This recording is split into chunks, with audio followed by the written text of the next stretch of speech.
A German Shepherd K9 breaks silence during a routine inspection, his bark echoing through the frozen hangar. The handler, a Navy SEAL, moves in, and what they find inside that unmarked crate isn't a weapon. It's something far worse.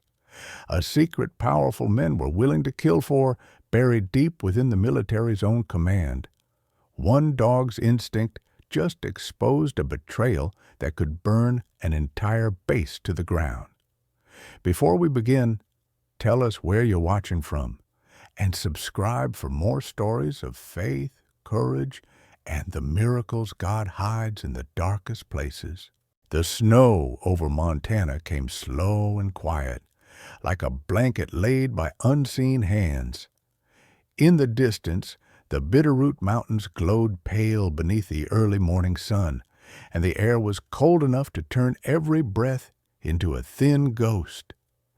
Inside the small Navy SEAL outpost near Hamilton Ridge, the smell of coffee, diesel, and gun oil lingered together, the scent of men caught between war and home. Lieutenant Ryan Hale stood near the hangar door, watching the steam curl from his cup. At 32, his face bore the calm lines of someone who had seen too much, yet refused to be broken by it. A short beard framed his sharp jaw, trimmed with soldier's precision, and faint scars traced the bridge of his nose, mementos of shrapnel and desert storms. His dark hair was clipped close, his blue-gray eyes restless even in stillness. Ryan had the build of a man carved by discipline. Tall, lean, every movement purposeful. But beneath that measured exterior, a quiet unease gnawed at him. After 12 years in the SEALs, he had learned that silence after combat could be louder than gunfire. He wore the winter tactical uniform of the Navy SEALs, digital camouflage in muted grays and greens, a sun-burnished tan vest lined with ammunition pouches, black tactical gloves, and heavy combat boots scuffed from salt, sand, and now snow.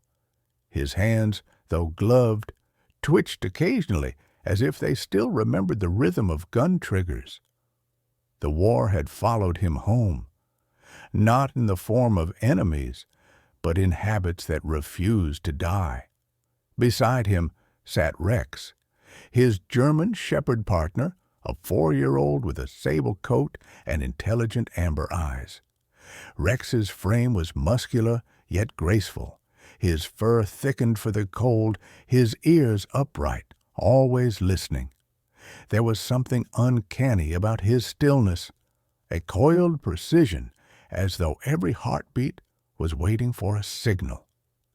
Rex had served with Ryan for 3 years, Kandahar, Kabul, and the jungles of Mindanao. He had saved Ryan's life twice and once almost died in his arms. Since then, they had become inseparable, soldier and shadow, hunter and guardian. Ryan sipped his coffee and stared toward the open field beyond the base fence. A convoy idled there, engines humming low, ready to transport men to the airfield for their long-awaited leave. "You look tired, Lieutenant," came a voice behind him, deep, gravelly, but not unkind. It was Chief Marcus Rourke, the team's senior enlisted man, a 50-year-old veteran, whose bulk and gray beard gave him the presence of an iron mountain. His eyes, pale green and weary, had seen 3 wars. He had been the kind of man who carried humor in one hand and death in the other, until losing 2 men under his command in Iraq 10 years ago. Since then, his laughter had grown quieter, his words slower, heavier. He placed a hand on Ryan's shoulder, the gesture fatherly but firm. "You've earned the downtime. Don't let the ghosts talk too loud." Ryan gave a dry smile. "They're quieter in the cold." Rourke chuckled, though it sounded more like a cough. "That's what we all tell ourselves. Take the dog for a walk before we load up. He deserves to stretch those legs somewhere that isn't a war zone. Rex's ears perked at the word walk. Ryan nodded, clipping the leash to the dog's harness and stepping outside into the biting wind. Snow crunched underfoot as they made their way across the perimeter. The base, built of steel and concrete, sat half buried in white silence. The world beyond looked peaceful, almost sacred. Yet Ryan couldn't shake the hollow pulse in his chest, the instinct that something was off. They passed rows of cargo crates stacked like frozen tombs. Rex's nose twitched, catching scents invisible to men. When Ryan stopped to adjust his glove, the dog suddenly stiffened, tail rigid, eyes locked ahead, his ears tilted forward, breath sharp. "What is it, boy?" Ryan murmured. Rex pulled slightly on the leash, guiding him toward a dark green container marked with transport code B-17A. It was supposed to contain medical supplies. The dog's growl was low, vibrating through the leash. Ryan knelt beside him, his gloved fingers brushing the cold metal of the crate. "Easy," he whispered, but his own pulse had started to climb. The instinct that had saved him countless times in combat, the sense that danger breathed nearby, returned like an old friend. He checked the crate's tag again. No anomalies. Still, Rex didn't move, his fur bristling. The sound of boots approached. "Lieutenant!" shouted a young voice. It was Sergeant Adam Croft, a logistics technician barely 24, his cheeks raw from the cold, his freckles almost invisible under the layer of frost. He was lean, with a nervous energy that always seemed one heartbeat from panic. Croft was brilliant with machines, the kind who could rebuild a radio blindfolded, but in social matters he was awkward, deferential to a fault. "That crate's been cleared, sir," Croft said quickly, noticing Ryan's attention. "It's on the manifest for the armory, just field maintenance stuff." Ryan rose slowly. "You sure about that, Sergeant?" Croft hesitated, a flicker of uncertainty. Gone as fast as it came. "Yes, sir. I logged it myself." His breath came out in quick white bursts. Rex barked once, sharp, commanding, echoing across the snow. Croft flinched. Ryan's eyes narrowed. "You nervous about something?" "No, sir. Just cold," Croft stammered. Ryan's voice softened. "Relax. The war's over, at least for now." He reached down, giving Rex a signal to heel, but the dog refused. His gaze stayed fixed on the crate, muscles tense, hackles rising.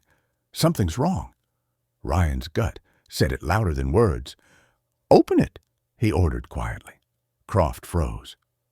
"Sir, it's sealed for transport. I said open it." The sergeant swallowed hard and moved toward the crate, fumbling for his access key. As the latch clicked, a sharp metallic scent filled the air. Not blood, but oil and iron.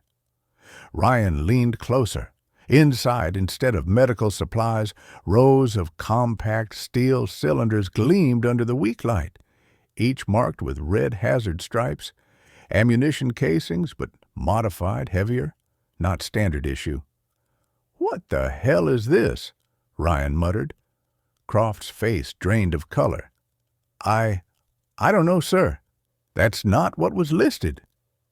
Rex barked again, backing away, tail stiff, not in fear, but in warning. Rourke's voice came from behind them. "Everything all right, Hale?" Ryan turned slowly.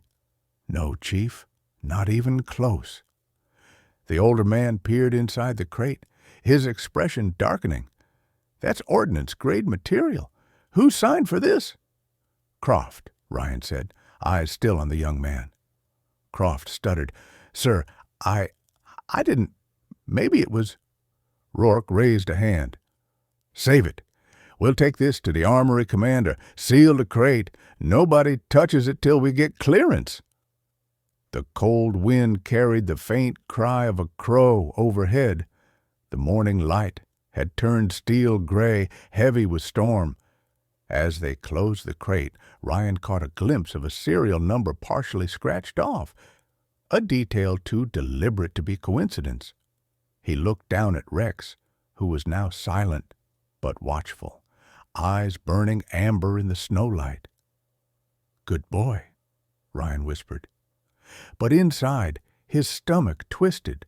The war had followed them home, hiding not in jungles or deserts, but inside their own walls. And this time, the first to sense it wasn't the soldier, it was the dog. The storm rolled in by noon, flattening the Montana sky into one wide sheet of gray.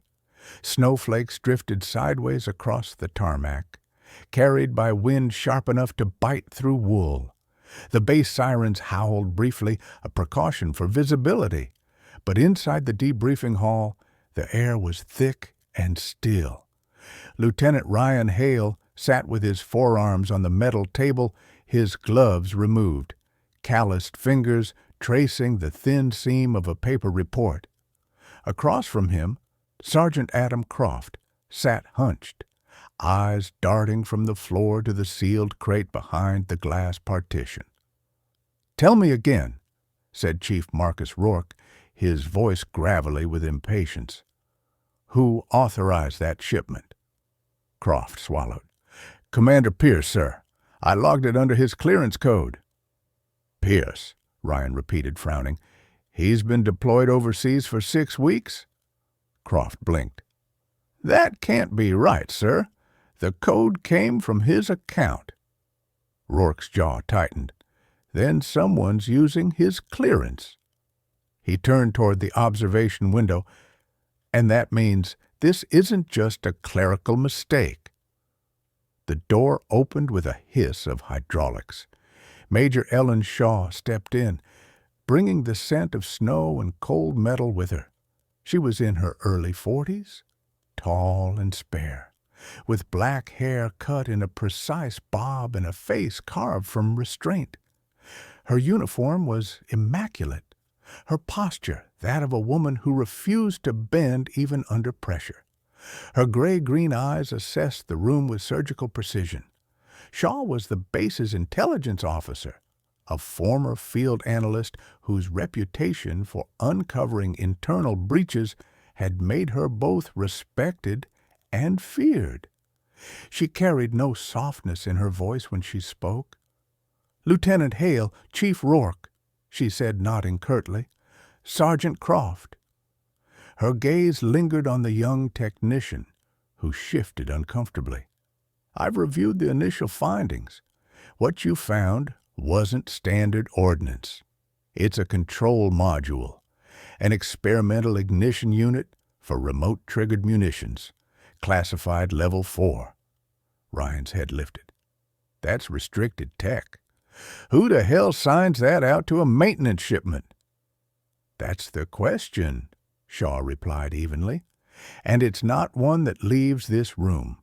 Effective immediately, this base is on silent lockdown. No communication outside the internal network. Whoever planted that device had access and intention. We're dealing with an inside operator." Rex, lying at Ryan's heel, gave a low rumble, his ears tilting toward the door. Ryan's hand dropped instinctively to the dog's head. "He's picking something up," Ryan said quietly. Shaw's expression didn't change. "He's a fine animal, Lieutenant. Keep him close." For the next hour, Shaw's team combed the storage manifest, cross-checking every container's digital record. Ryan's mind drifted between the sterile lights and the ticking wall clock. He hated confinement. In open combat, there was clarity, move, shoot, survive. But bureaucracy was murkier. The enemy wore the same flag. When the session ended, Shaw motioned for him to step aside. "Walk with me, Lieutenant." They exited into the corridor, the echo of boots trailing behind. The base seemed quieter than usual, too quiet. Outside the frosted windows, snow fell in thick sheets, blanketing everything in white silence. "Chief Rourke says you have good instincts," Shaw said without looking at him. "I trust that judgment. What's your read?" Ryan exhaled slowly. "This wasn't random. That crate wasn't meant to leave the base. Whoever staged it knew Rex would find it, or they didn't care if he did." Shaw's eyes flicked to him. "Meaning?" "Meaning it's a test," Ryan replied. "They're watching who reacts. Me, Rourke, Croft, maybe you." The Major gave a small, humorless smile. "You've been reading too many spy thrillers, Lieutenant." "Maybe," Ryan said, "but I've seen traps dressed as accidents before." They reached the operations bay where the wind rattled the corrugated doors. A few maintenance crews moved equipment under halogen lights. Among them was Corporal Dean Mercer, a burly man with a square face and a permanent 5 o'clock shadow. Mercer had served under Ryan during a counterinsurgency tour in Somalia. Loyal but blunt, a man who solved problems with his fists before his words. He nodded when he saw Ryan. "Heard about the lockdown," he said. "You stirring up trouble again, sir?" "Not this time," Ryan answered. "Where's Pierce's office key card?" Mercer shrugged. "Probably locked up in command. Why?" "Because someone's been using his access code to ship weapons out under false manifests." Mercer whistled low. "That's above my pay grade, sir. But if you need a pair of eyes after hours—" Ryan cut him off. "No, not yet." He didn't want Mercer tangled in this web. By evening, the base lights dimmed amber, signaling curfew. Ryan sat on the bunk in his quarters, boots still on, Rex curled at his feet. The room smelled faintly of gun oil and pine cleaner. Outside, snow tapped against the window like impatient fingers. His mind replayed the day's details: the crate, Croft's trembling hands, Shaw's measured calm. None of it fit cleanly. A knock sounded. He opened the door to find Croft standing there, pale and shivering. "Sir, I needed to talk." Ryan stepped aside. "Come in." Croft clutched a small folder, his fingers white at the knuckles. "I checked the digital records again. The access codes weren't just Pierce's. There's a secondary signature, someone higher, but the data's encrypted. I think it's command level." Ryan frowned. "You sure?" Croft nodded. "Positive. And there's something else." He glanced toward Rex, as if the dog could understand. "Last night, I saw 2 men near the armory loading dock. No uniforms. They were moving something under a tarp. When they noticed me, they said it was generator parts." Ryan's instincts flared. "Why didn't you report it?" "I was scared," Croft admitted. "I thought it was nothing. But after today, sir, I think it's connected." Before Ryan could reply, the intercom crackled. "All personnel, report to barracks for immediate security verification. Repeat, all personnel—" The line cut with a hiss. Ryan's eyes met Croft's. "Stay here." He grabbed his rifle and moved to the door. Rex followed, hackles raised. In the corridor, the lights flickered once, then steadied. Shadows pooled near the corners. Somewhere down the hall, a metallic clang echoed. Rex growled low, muscles tightening. Ryan whispered, "Easy, boy." But when he turned back toward Croft's room, the door was open, and the young sergeant was gone. Only the folder remained on the bed, its pages fluttering in the draft. On the top sheet, written in trembling pen, was a single line: "They're watching from inside." Ryan's pulse quickened. Outside, the power grid hummed, and then went dark, plunging the base into cold, absolute silence. Rex's eyes caught the faint light from the window, glowing like twin embers in the dark. Somewhere beyond the walls, a generator kicked in, but not the base's own. A deep, unfamiliar hum vibrated through the ground. Ryan raised his weapon, realizing the truth he had dreaded since morning. This wasn't an investigation anymore. It was a setup. And the storm outside wasn't the only one closing in. The storm had deepened overnight, wrapping the base in a cold, relentless shroud. Snowdrifts climbed the windows, and the world outside looked erased, as if nothing beyond the fences still existed. Inside the darkened barracks, emergency lights flickered a dull red, bathing the walls in an uneasy glow. Lieutenant Ryan Hale moved silently through the hallway, his rifle tight against his chest, Rex pacing beside him, a shadow of muscle and breath. The blackout wasn't a glitch. He knew that now. Someone had cut power deliberately. Croft was gone, his warning scrawled on paper still burning behind Ryan's eyes. They're watching from inside. The words twisted through his mind like a cold wire. Every creak of the building sounded like footsteps. Every hum of the backup generator felt like a heartbeat that didn't belong. In the command center, the door hung ajar. Inside, Chief Marcus Rourke stood near a dead terminal, flashlight in one hand, jaw clenched. His face looked older under the red light, deep grooves carved by suspicion. "The grid's been severed manually," he said, voice low. "Main breaker was tripped from inside the control substation."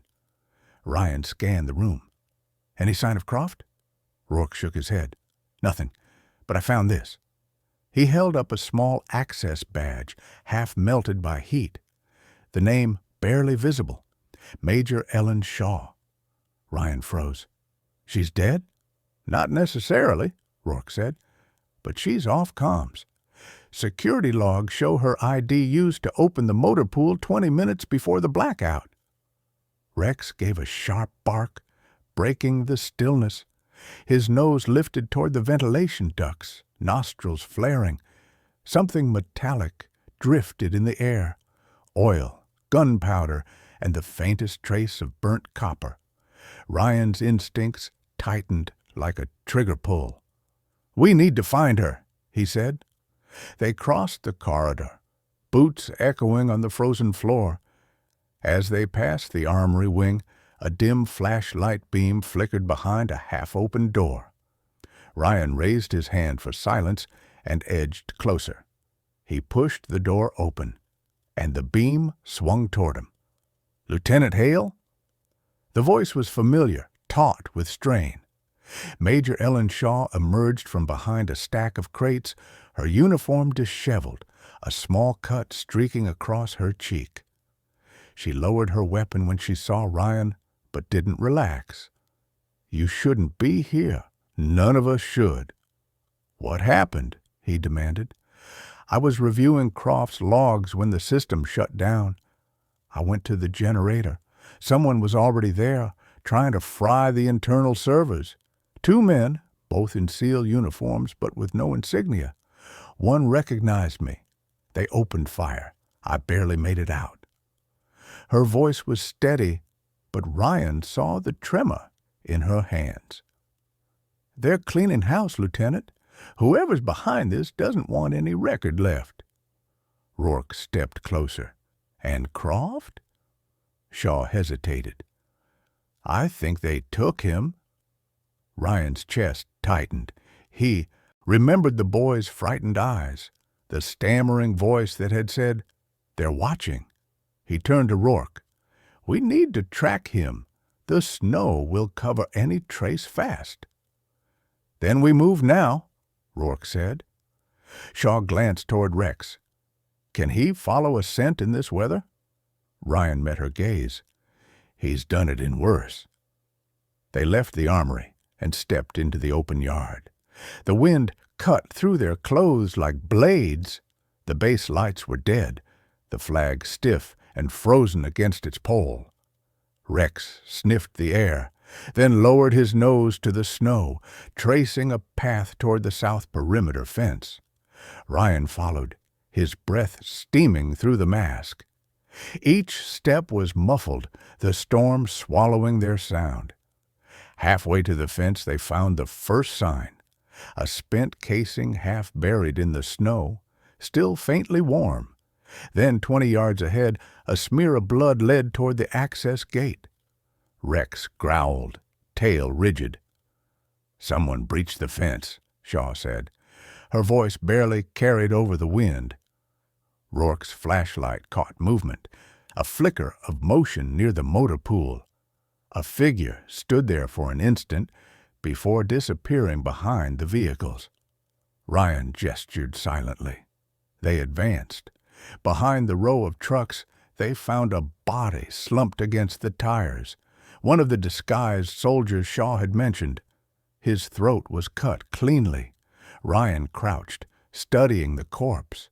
The uniform patch had been torn away. "This isn't a raid," he muttered. "It's an execution." Shaw's voice hardened. "Internal purge." From the far end of the lot came the sound of metal scraping, then a hollow thud.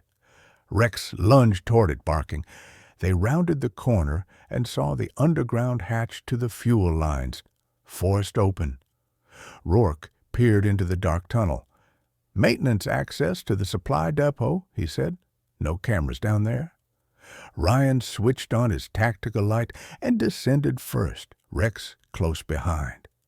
The tunnel was narrow and smelled of gasoline and rust. Pipes ran along the ceiling, dripping condensation. They moved quietly, flashlights cutting thin beams through the dark. A faint sound echoed ahead. Muffled voices, urgent and low. Ryan raised his hand to signal stop. He crept forward until he could see them. 2 armed men dragging Croft between them. The young sergeant's face was bruised, his hands bound. "Move him to the truck," one said. His accent was American, but cold, detached. Rex tensed. Ryan whispered, "Wait." But the dog's hackles rose, his instincts overriding command. He gave a single sharp bark and lunged forward. Chaos erupted. Gunfire roared in the confined space, deafening. Ryan dove for cover, firing 2 precise shots. Both men fell. Croft collapsed to the ground, dazed. Rourke and Shaw rushed in behind, weapons raised. Ryan knelt beside the prisoner. "Easy, kid. You're safe." Croft shook his head weakly. "No, sir. You don't understand. It's bigger than this." He coughed, blood flecking his lips. "They're not selling weapons, sir. They're moving something else. Experimental ordnance, chemical grade. My family. They took them to keep me quiet." Shaw's eyes widened. "Who's they?" Croft's breathing faltered. "General Lawson," he whispered. "He's behind it." The name hung in the air like a gunshot. Rourke's face went pale. "Lawson, he's a decorated commander, oversees the entire Northwest Division." Croft tried to speak again, but his strength failed. He slumped forward, unconscious. Ryan pressed a hand to his neck. Pulse weak but steady. He exhaled. "We need to get him out of here." Shaw nodded. "We'll take him to the infirmary." Before she could finish, a distant explosion shook the tunnel, a thunderous echo rolling through the steel. Dust rained from the ceiling. Rex barked, ears flat. Rourke's flashlight flickered. "That came from the depot," he said grimly. Shaw looked toward the sealed door ahead. "They're destroying evidence."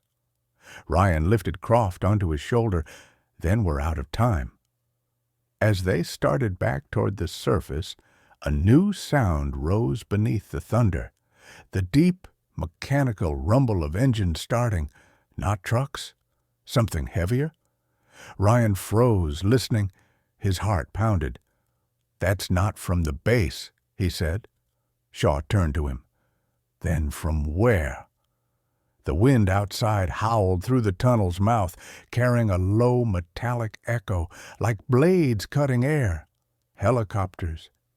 And in that moment, Ryan realized the storm above was about to break open, not of snow, but of war. The helicopters thundered above the snow, their blades chopping the blizzard into a frenzy of wind and sound. The air reeked of burned fuel and cordite. Lieutenant Ryan Hale pressed his back to the tunnel wall, one arm holding the wounded Croft, the other gripping his rifle. Beside him, Rex crouched low, muzzle twitching, eyes fixed on the trembling light filtering through the cracked ceiling. The base had become a war zone, and the enemy wore their own insignia. Chief Marcus Rourke was the first to speak. "They're not searching. They're covering tracks. They'll burn this place to the ground." His breath came in visible bursts. Despite his rugged build, his age was showing, the deep creases of a man who'd spent too long trying to make sense of senseless orders. Ryan shifted Croft to a safer position near the wall. The young sergeant's skin was ghostly pale, his lips trembling as he tried to speak. "You have to find the vault under the test range," he gasped. "That's where they kept the prototypes." His voice cracked. "It's all connected. Rex, he's part of it." Ryan frowned. "What do you mean?" Before Croft could answer, another explosion rocked the ground. Dust rained from the tunnel ceiling. Major Ellen Shaw steadied herself against a pipe, her sharp gray eyes narrowing. "We can't stay underground. They'll collapse the tunnels." They climbed the ladder up through a maintenance hatch, emerging into the bitter wind. The storm had worsened, snow so thick it blurred the world into smudges of white and steel. The base looked unrecognizable, hangars burning in the distance, vehicles overturned, alarms howling like wounded beasts. Shaw wiped snow from her face. "We moved to the test range. Now." As they ran, Ryan's thoughts circled back to Croft's words. Rex is part of it. He glanced at the German shepherd trotting ahead, fur glistening with frost, eyes gleaming like molten amber in the dark. Rex was more than a partner. He was precise, fearless, unnervingly intuitive. Ryan had always joked that the dog could read minds. Now that thought no longer seemed funny. They crossed the airfield's far edge, reaching a long stretch of barren snow where the test bunkers stood half buried like frozen scars. Rex stopped abruptly, ears forward, and let out a soft whine. Ryan knelt beside him. "What is it, boy?" The dog's nose brushed against the snow, then started digging furiously. Beneath the surface, Ryan found a metallic hatch coated in ice. "Looks like our vault," he said. Rourke grunted. "How the hell did Croft know about this?" Shaw replied, "He worked in logistics. He probably moved parts here without realizing what they were." Ryan pried open the hatch. A narrow staircase descended into darkness, the air below warmer and tainted with the faint, sterile scent of chemicals. They moved cautiously down. The tunnel opened into a wide chamber lit by emergency lamps. Rows of metal crates stacked along the walls, but it wasn't weapons they found. It was cages, small containment cages, each labeled with serial codes, some empty, some still holding frozen vials. The labels read, "Project Mirror, Neural Canine Interface Trial Unit." Ryan's heart clenched. He turned to Shaw. "What is this?" She stepped closer to a table covered with lab equipment, her eyes scanning the faded files scattered there. This is a classified DARPA research division," she said slowly. "Experimental behavioral augmentation. Canine soldiers linked through neural mapping. They were testing biosensory fusion between handlers and dogs." Rourke's face twisted. "You're telling me they wired dogs' brains into soldiers?" Shaw's jaw tightened. "They didn't get that far. The project was shelved after an incident. Too unpredictable." Ryan stared at Rex. The dog's breathing had quickened, tail rigid. "You're saying he was one of them?" Shaw flipped through a file. "Unit 0473RX, German Shepherd, sable coat, high cognitive response index. Subject displayed extraordinary spatial awareness, but also instability under auditory stress." She looked up, meeting Ryan's eyes. "Rex wasn't transferred to you by coincidence, Lieutenant. He was reassigned after the program was terminated." Rourke muttered. "Terminated doesn't mean ended. It means hidden." As if responding, Rex moved toward the far wall, nose pressed to a steel locker. His low growl filled the silence. Ryan approached and pried it open. Inside were black data drives, sealed in frost. One had the name Dr. Lillian Mercer etched in marker. Shaw's brow furrowed. "Mercer, that name's on the original research list." Ryan frowned. "Any relation to Dean Mercer?"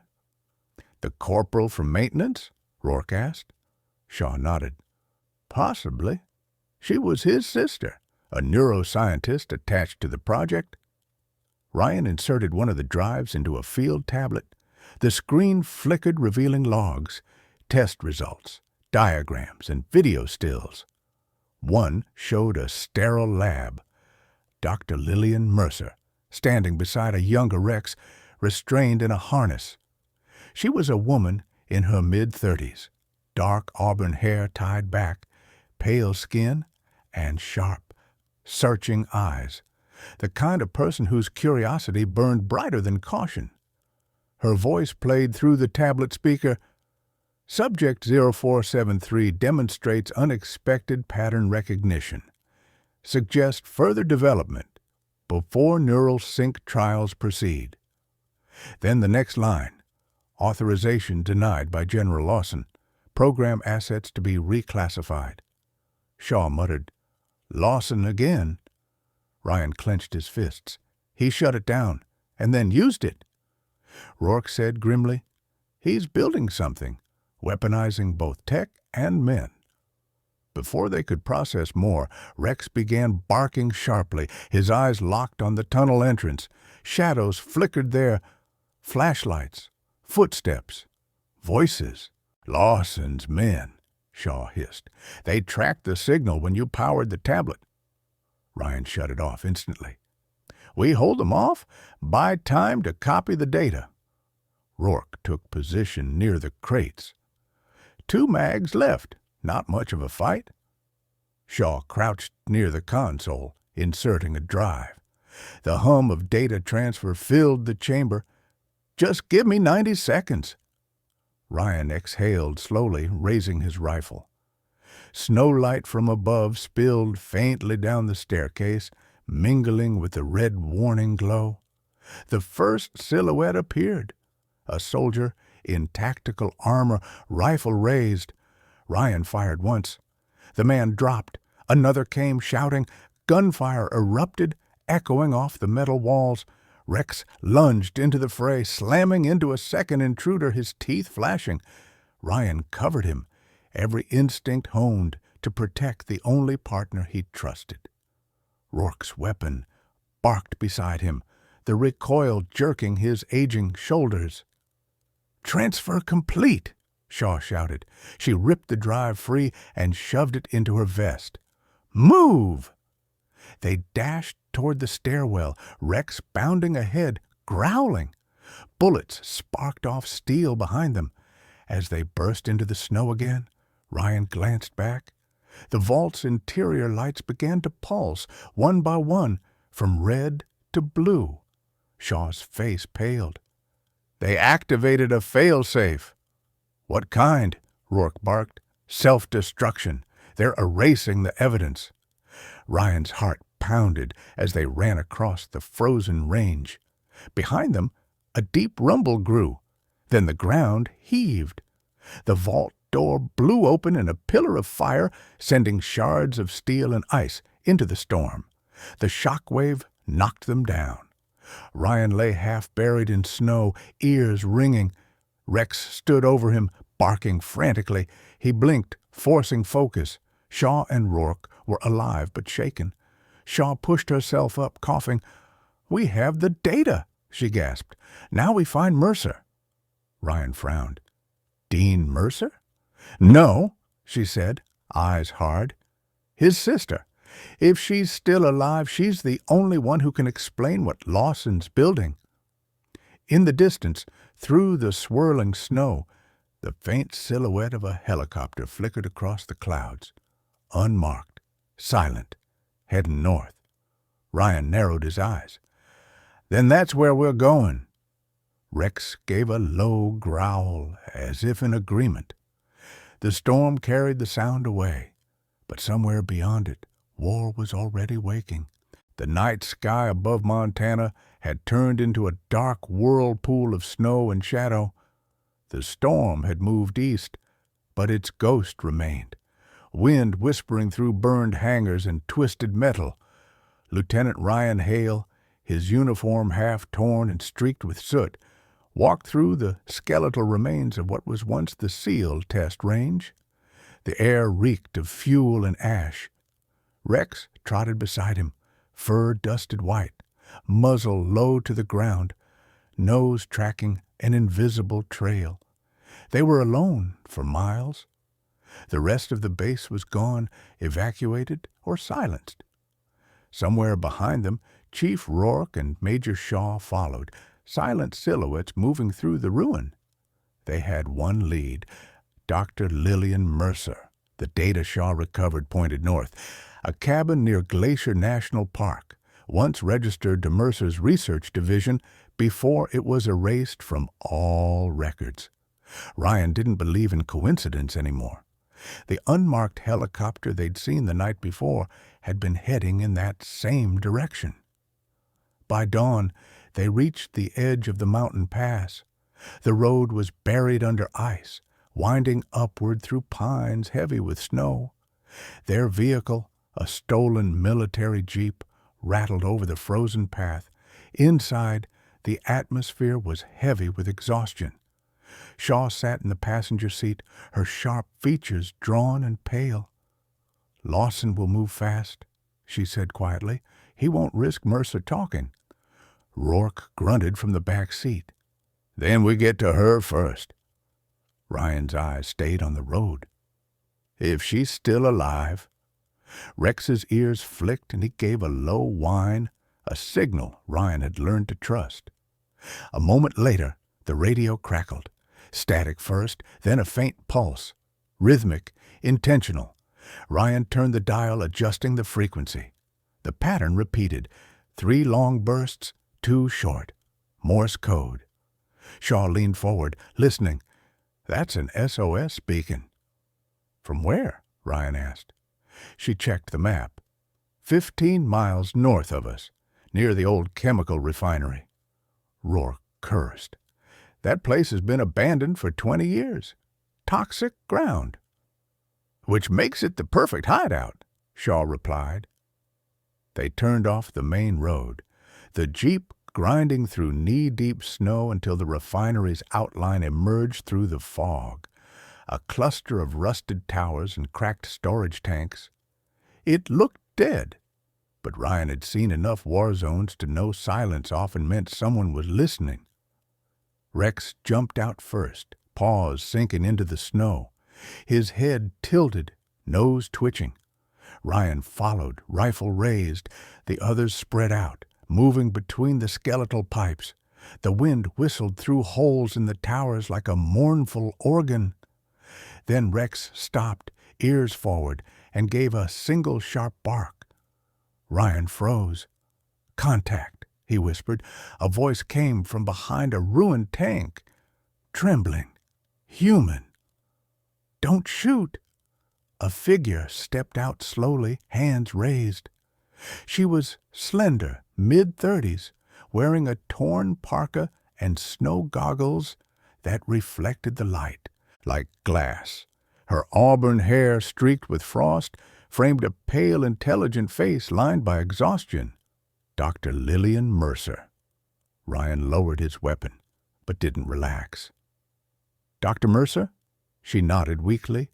"You're not Lawson's men?" "No, we're SEALs, and what's left of us. You sent the signal?" "Yes," she said, her breath visible in the cold. "I've been hiding here for 3 days. They found me once, but I jammed the beacon after they left. I didn't think anyone would actually come." Rourke stepped forward. "We almost didn't." Mercer's gaze fell on Rex. Her eyes widened, and for the first time, emotion cut through her exhaustion. "That's him." Ryan frowned. "You know him?" "Of course," she whispered, kneeling slightly as Rex approached.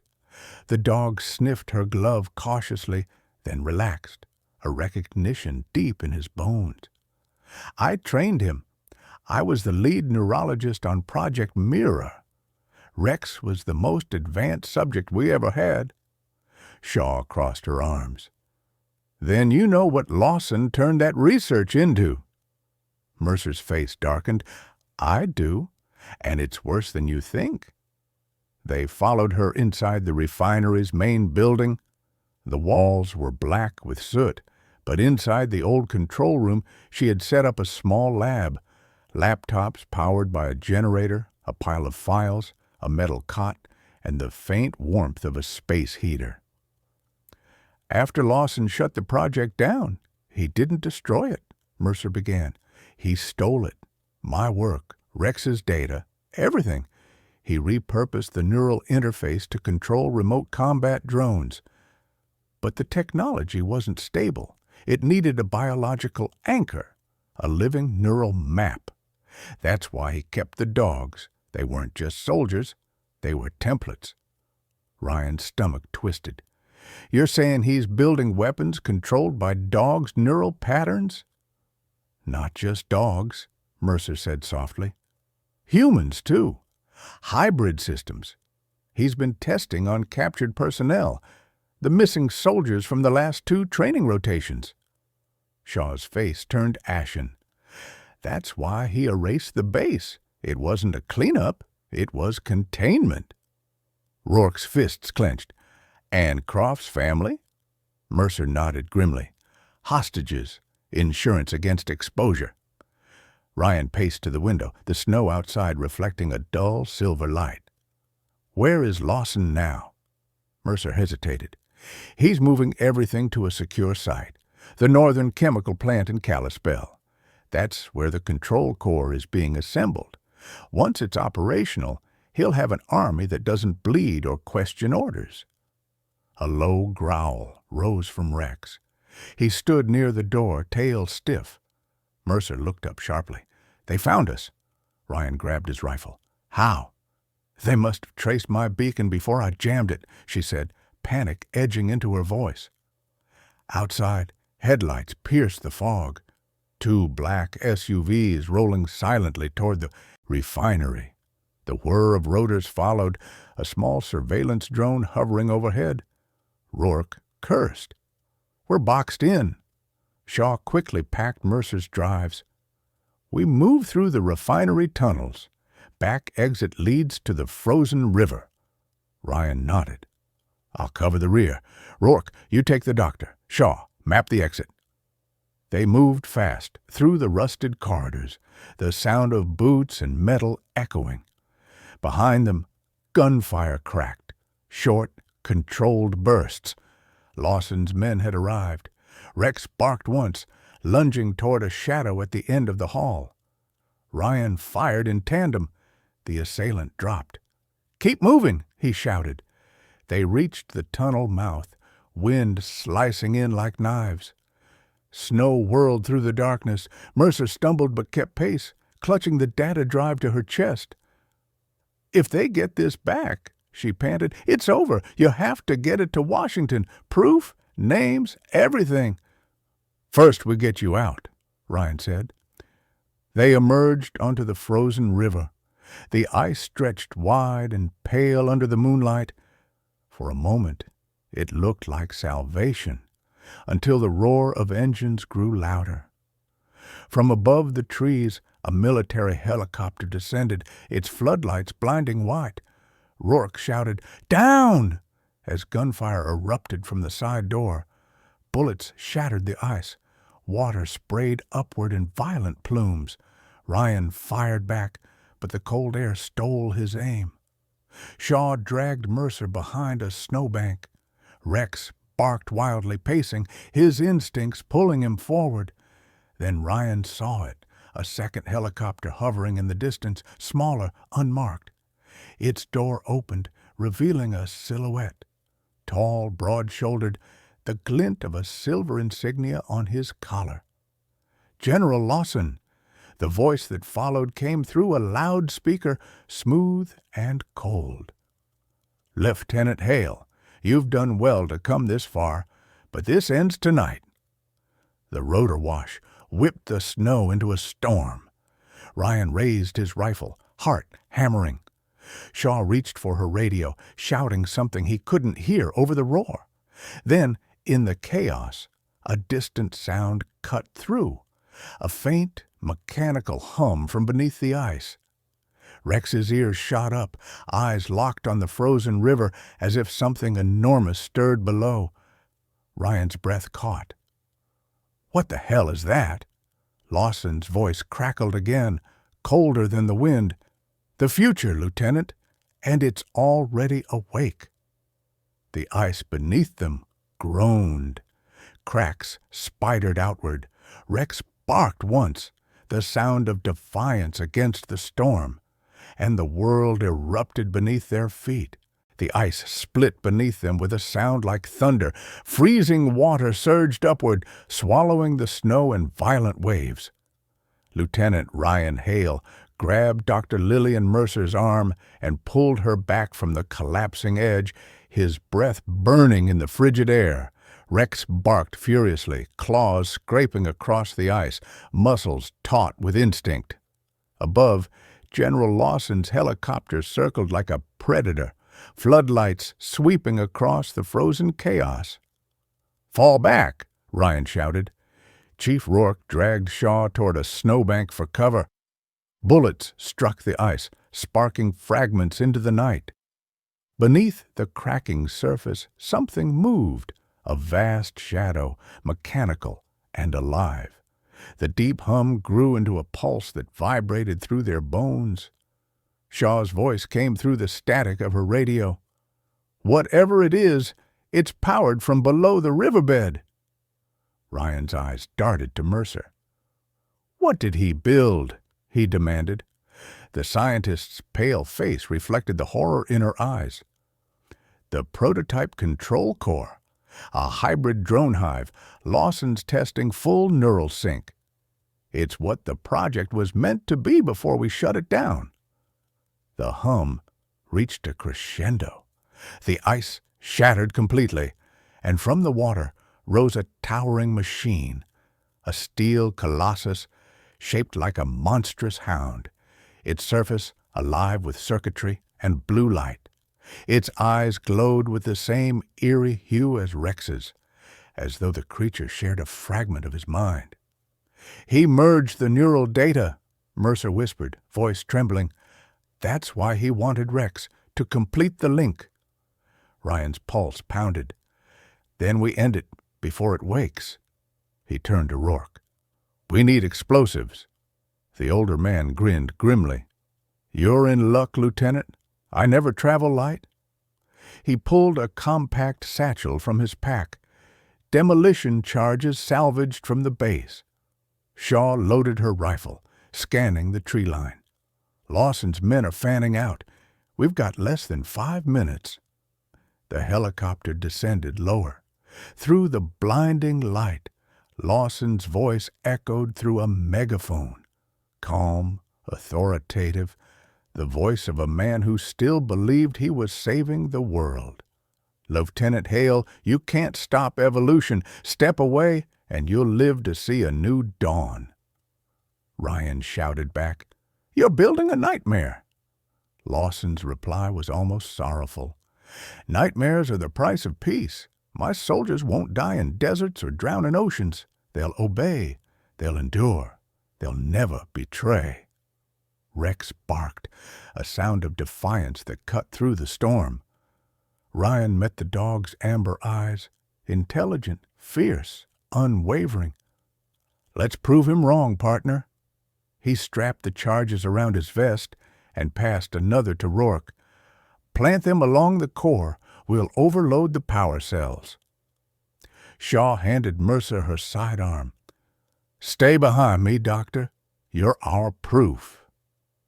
They moved together through the fractured snow, advancing toward the rising machine. Steam hissed from its vents, glowing veins pulsing like arteries. Rex darted ahead, nose guiding him through the maze of ice. Suddenly, the machine's head turned, metal plates shifting with a groan. The twin eyes flared brighter, locking onto Ryan. A synthetic voice echoed from within, distorted, familiar. Ryan, hail, Mercer gasped. It's responding through Rex's neural imprint. The voice continued, broken by static. Protect, handler, eliminate, threat. The machine's front leg slammed into the ice, sending a wave of shrapnel. Ryan dove aside, firing upward. Bullets sparked harmlessly off its armor. Rourke tossed a charge toward the exposed vent. Fire in the hole! The explosion ripped through the metal limb, staggering the beast, but it didn't fall. Instead, it turned its gaze toward Rourke. The machine's chest opened, revealing a glowing core of energy. A pulse cannon discharged with a roar. The blast threw Rourke backward. He landed hard, motionless in the snow. Marcus! Ryan yelled. Shaw crawled toward him, but Rourke's hand lifted weakly. Finish it, he rasped. Blow the damn thing. His eyes met Ryan's, steady, resigned. Tell my son I didn't run this time. Ryan swallowed the grief and turned back to the fight. Rex, up! The dog sprinted toward the machine, leaping onto a fallen girder. The creature's sensors followed him, giving Ryan his opening. He sprinted forward, planting the last charge against the core's outer plating. Sparks burned through his gloves as he armed the detonator. Shaw, now! Shaw fired a full burst into the vent, keeping the machine's focus away from Ryan. Mercer crouched beside the fallen Rourke, tears cutting tracks through the grime on her face. The machine's claws slammed down again, missing Ryan by inches. He fell to one knee, fingers trembling over the detonator switch. Then he looked up at Rex. The dog stood on the ice above the core, growling at the metal giant that mirrored his own shape. The lights in its eyes flickered, almost uncertain. Ryan's voice broke the chaos. Rex, come! But the dog didn't move. He turned his head toward Ryan, one final silent message in his eyes. Then Rex leapt directly at the machine's chest, jaws clamping onto the exposed conduit. Electricity surged through his body, the feedback blinding. The machine shrieked, its circuit spasming. Ryan screamed, "No!" and pressed the detonator. The world vanished in light. The explosion tore through the ice field, a column of fire rising into the snow-choked sky.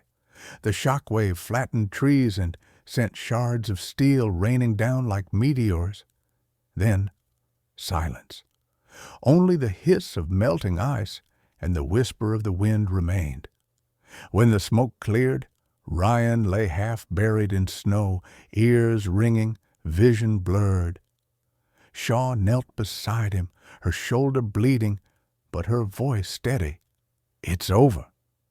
Mercer stood nearby, staring at the wreckage where the machine had been, nothing left but twisted metal and steam. Ryan's gaze swept the frozen ground until he saw a dark shape lying still amid the debris. Rex. His heart clenched.